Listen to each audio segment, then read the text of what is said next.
ఎరా ఇల్లంతా సైలెంట్గా ఉంది. నాయనమ్మ ఇంకా నిద్ర లేవలేదా? ఎప్పుడో లేచారండి. లేచారా? మరి కనిపించరా? అసలు ఇంట్లో ఉంటేనే కదండి. ఎక్కడికి వెళ్ళారు? గుడికి. చాగంటి కోటేశ్వరరావు గారి ప్రవచనాలు, శాంతి హోమాలు జరుగుతున్నాయని అమ్మగారు మందారాన్ని వెంట పెట్టుకుని వెళ్ళారండి. సాయంత్రం వరకు రారండి. సాయంత్రం వరకు రారా? చెప్పలేమండి, రాత్రి వరకు అక్కడే ఉంటారేమో.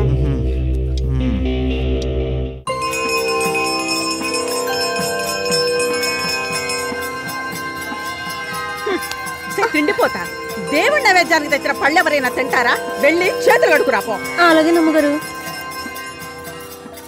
చిన్నపేరయ్య గారు, ఈ మధ్య మీ గురువు గారు మీరు గుడికి రావడమే మానేశారేంటి?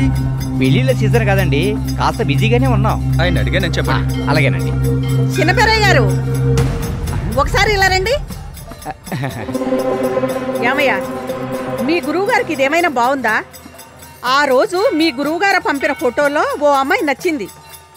వాళ్ళతో సంబంధం మాట్లాడమని ఫోన్ చేశాను కదా, అది అడుగుదామంటే మీ గురువుగారు మొహం చాటేస్తారేంటి? అసలు ఏంటి సంగతి? ఈ అన్నపూర్ణమ్మతోనే ఆటలా? అమ్మా, మేము అర్భకులం. మీరలా కోపగిస్తే మేం దగ్ధమైపోతాం. మీకు సమాధానం చెప్పలేక, మీరు చెప్పిన పని చెయ్యలేక మా గురువారు తప్పించుకుంటున్నారు అంతే. అదే ఎందుకు? ఏం చెప్పమంటారమ్మా?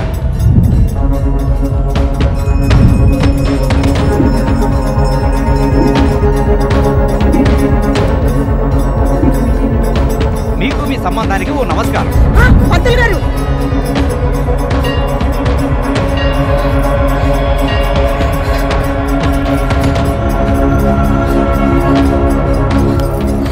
అమ్మగారు అమ్మగారు ఏమైంది అమ్మగారు?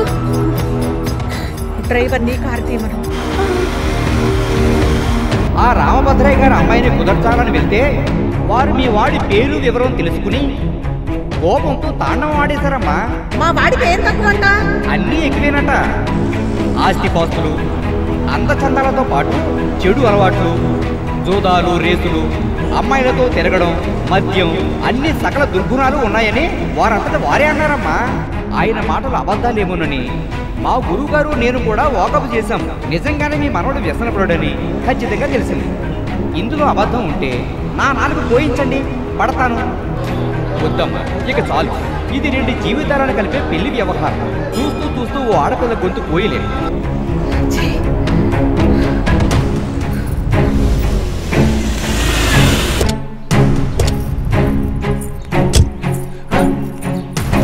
అమ్మగారు, మీరెలాగూ సాయంత్రం వరకు రారని బాబు గారు.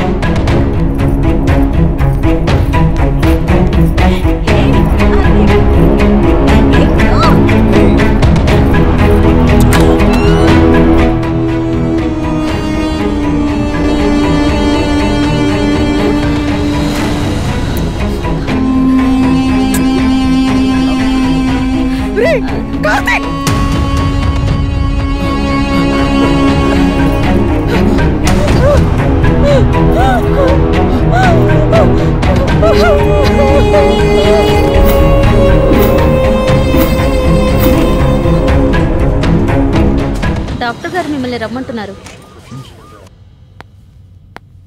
రండి మిస్టర్ కార్తిక్, కూర్చోండి. Thank you sir. మా నాయనమ్మ కండిషన్ ఈసారి సివియర్ స్ట్రోకే వచ్చింది. ఆల్రెడీ ఆవిడకి 2 సార్లు సర్జరీ జరిగింది. ఈసారి మళ్ళీ రావడం.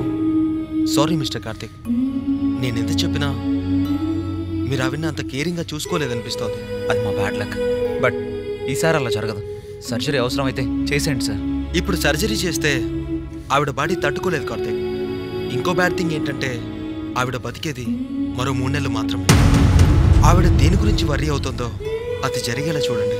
ఆవిడ మనస్సు కష్టపెట్టకండి. ఛే, ఇన్నాళ్ళు సంపాదించుకున్న ఇంప్రెషన్ అంతా స్మాష్ అయిపోయింది. ఇంకెప్పుడు అమ్మాయిల జోలికి వెళ్ళం, ఇది ఫిక్స్.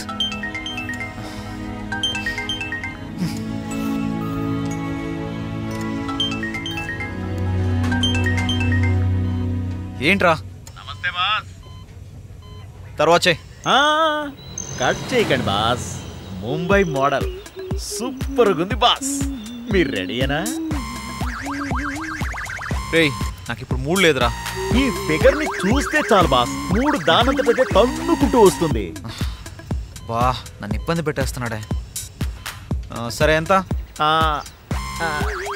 1,00,000 చాలు బాస్.